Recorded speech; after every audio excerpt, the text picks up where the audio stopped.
এবার আরো কিছু খবর নিয়ে একটি ডেস্ক রিপোর্ট। বাড়ি বাড়ি গিয়ে গ্রামীণ জনপদের মানুষকে সহজ ও নিরাপদ ডিজিটাল লেনদেনের সঙ্গে পরিচয় করিয়ে দিতে কুমিল্লার 2টি ইউনিয়নের ডিজিটাল ইউনিয়ন কার্যক্রম শুরু করেছে বিকাশ।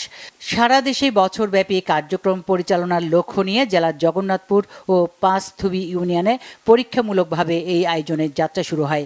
বাউল গান, বর্ণিল শোভাযাত্রা ও উঠান বৈঠক সহ নানা উদ্যোগে 2 ইউনিয়নের সর্বস্তরের মানুষের স্বতঃস্ফূর্ত অংশগ্রহণে হয় ভিন্নধর্মী এই আয়োজন।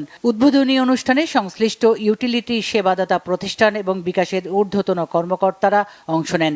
তারা প্রান্তিক জনগণকে ডিজিটাল লেনদেনে অভ্যস্ত হয়ে তাদের আর্থিক ব্যবস্থাপনা সহ সার্বিক জীবনযাত্রায় আরও স্বাচ্ছন্দ্য, ভবিষ্যৎ নিরাপত্তা ও সফলতা নিশ্চিতের আহ্বান জানান।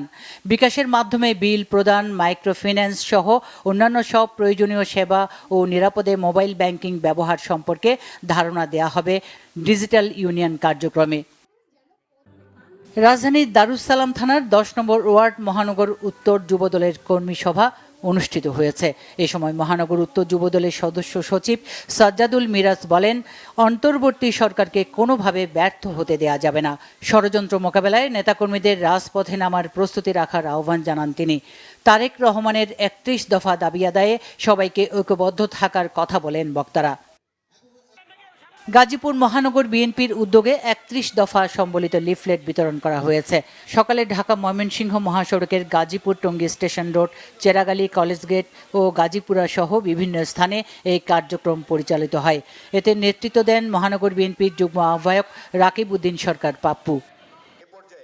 সিরাজগঞ্জ জেলার 9টি উপজেলার 134টি শিক্ষা প্রতিষ্ঠানের নবম ও দশম শ্রেণীর 747 জন মেধাবী ছাত্রছাত্রীকে বৃত্তি ও সম্মাননা সনদ দিয়েছে মানব কল্যাণমুখী ফাউন্ডেশন, খাজা মোজাম্মেল হক ফাউন্ডেশন। দুপুরে কামারখন্দ উপজেলার চৌবাড়ি ইসলামিয়া উচ্চ বিদ্যালয় চত্বরে অনুষ্ঠানে মেধাবী শিক্ষার্থীদের মাঝে বৃত্তি ও সম্মাননা সনদ তুলে দেন প্রধান অতিথি খাজা মোজাম্মেল হক ফাউন্ডেশনের চেয়ারম্যান খাজা টিপু সুলতান।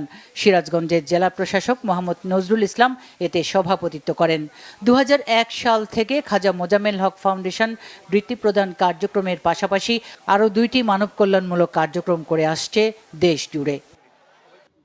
ইতালিতে উন্নত জীবনের প্রলোভন দেখিয়ে লিবিয়ায় আটকে রেখে নির্যাতন ও মুক্তিপণ দাবির ঘটনায় করা 2টি আলাদা মামলার অন্যতম আসামি লিপন মাতুব্বর ও আনোয়ার ওরফে আনু মাতুব্বরকে গ্রেফতার করেছে র্যাব।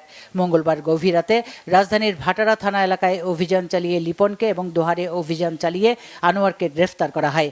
বুধবার বিকেলে র্যাব 10-এর সদর দপ্তরে আয়োজিত এক প্রেস ব্রিফিংয়ে এ তথ্য জানান এর অধিনায়ক অতিরিক্ত ডিআইজি মোহাম্মদ কামরুজ্জামান। কিশোরগঞ্জের কটিয়াদীতে করগাঁও জিনিয়াস এডুকেশন কমপ্লেক্সের নবীনবরণ ও বার্ষিক ক্রীড়া প্রতিযোগিতার পুরস্কার বিতরণ ও মনোজ্ঞ সাংস্কৃতিক অনুষ্ঠান হয়েছে।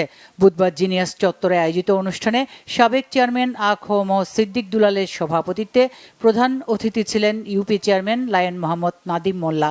প্রতিষ্ঠানের শিক্ষক, শিক্ষার্থী, ম্যানেজিং কমিটির সদস্য ও এলাকার গণ্যমান্য ব্যক্তিরা এ সময় উপস্থিত ছিলেন। কক্সবাজারে আন্তঃকলেজ মাদ্রাসা পর্যায়ে বিতর্ক প্রতিযোগিতা ও পিঠা উৎসব শুরু হয়েছে। সদর উপজেলা প্রশাসন ও বেসরকারি এনজিও সংস্থা ব্র্যাকের আয়োজনে উপজেলা সম্মেলন কক্ষে এই বিতর্ক প্রতিযোগিতা হয়। বিতর্কে অংশ নেয় কক্সবাজারের বিভিন্ন কলেজ ও মাদ্রাসার 4টি দল। এতে কক্সবাজার সরকারি কলেজ টিম সিটি কলেজ টিমকে হারিয়ে চ্যাম্পিয়ন হয়। Bangla vision news desk.